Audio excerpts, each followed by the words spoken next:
Gur mágat Cathaoirleach agus táim lán sástanacht páirte glachas díospóracht tábhachtach seo. I want to initially commend my colleague, Deputy Padraig McLaughlin, for introducing this very important and progressive piece of legislation to the Dáil.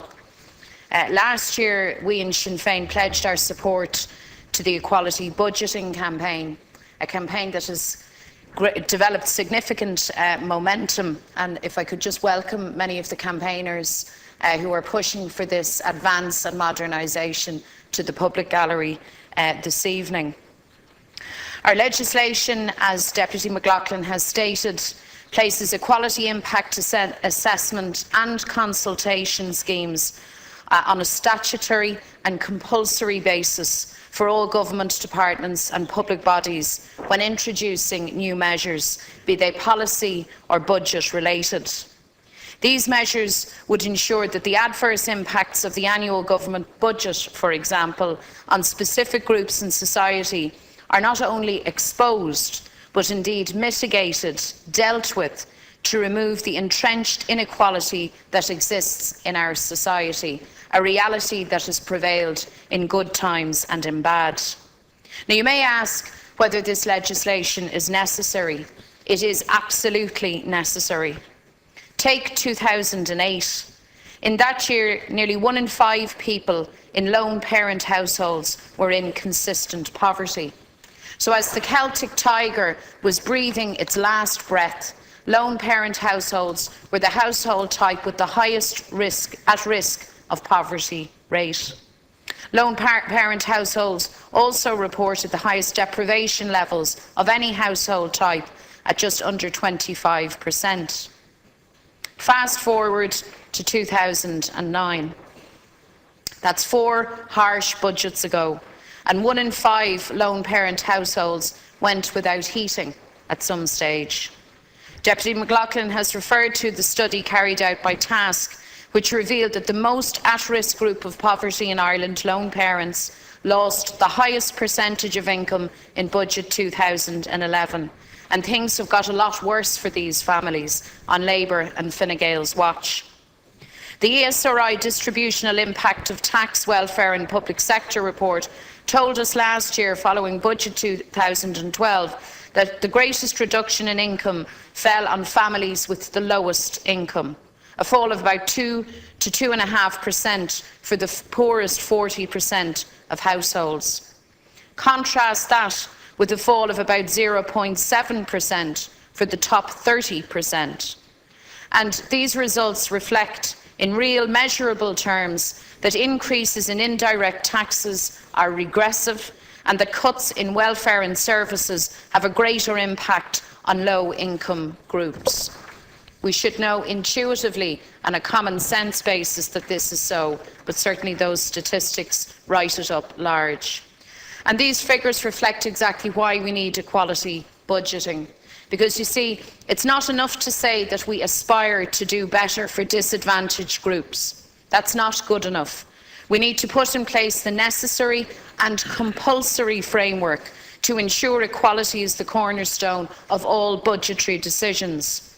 If we fail to do this, then de facto we accept the Michael McDowellism that, to use his words, inequality is an inevitable part of the society of incentives that Ireland has become.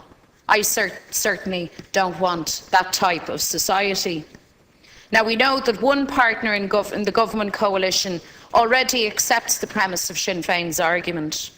Labour Party members have called for budgets to be equality-proofed by undertaking a distributional analysis of proposed budgetary measures on all income groups, and for the evidence generated as part of the proofing process to be published along with the budget documentation.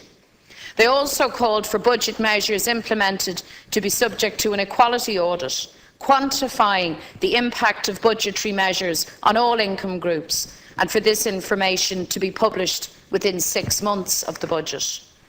Indeed, Even Fine Gael, along with Labour in their programme for government, acknowledged that the rights of women and men to equality of treatment must be upheld, and for their right to participate fully in society be upheld. But you see, it's simply not good enough for Fine Gael and Labour to make this commitment and then to retreat from it when asked to implement. Every time this matter is raised with the Minister for Public Expenditure, Brendan Howland tells me that his primary objective in life is to reduce the deficit and return the public finances back to a sustainable footing. I have to tell you, Minister, I really don't understand this response from him, because equitable budgets are the only single path to sustainable recovery. Deepening inequality costs society dearly in social and indeed in hard economic terms. The Minister also tells me repeatedly that Cabinet procedures require that proposals from ministers indicate clearly whether there is any impact of the proposal on, amongst other things, gender equality, persons experiencing or at risk of poverty or social exclusion, and people with disabilities. Well, I have to tell you, you could have fooled me. You could have fooled the people who saw their respite care grant cut, or the children who attend DEIS schools who saw this government attempt to undermine that system.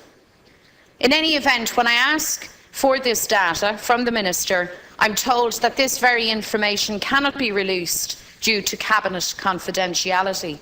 Now, I simply don't accept that data such as this should be shrouded in a veil of secrecy. I believe that if that data is in the possession of government, it should be made publicly available. Recently, the ESRI and NEST reports detailed very clearly the impact of the economic crisis on young people and families. Of particular note, the ESRI asks how policy can best address the disproportionate impact the crisis has had on Ireland's young. The NEST report highlights how 5 austerity budgets have impacted hardest on families with children. 22% of all households are now without any work, and the report says that 1/4 of all children are living in jobless households. Youth unemployment, as we know, is soaring at 50% in Limerick, 49% in Donegal, 47% in Wexford, and I could go on. The government's failure to embrace the concept of equality budgeting is nothing, I believe, short of reckless in the face of these statistics. Equality auditing and impact assessments will provide information on how different sections of society are impacted by their economic and social policy measures. Under the government's current budgetary process, it simply cannot achieve the very best equality outcomes for society, particularly for those hardest hit by disadvantage and unemployment. So we know that the crisis is hitting low-income families, women, youth and those with disabilities hardest. Both the Department of Finance and Public Expenditure continue to look at fiscal planning from the bottom line up. And by doing so, government is deliberately and needlessly restricting its own analysis. Equality of opportunity is not simply an aspiration, it's a right in a modern society, with all the benefits that brings in good times and in bad. And even if you are transfixed and your worldview is limited to the bottom line, equality still makes sense in real economic terms. 1 minute. Minister, you are the Minister for Equality. I would have thought, in order to fulfil your job description, that you would be campaigning for, agitating for a framework such as that proposed in our legislation.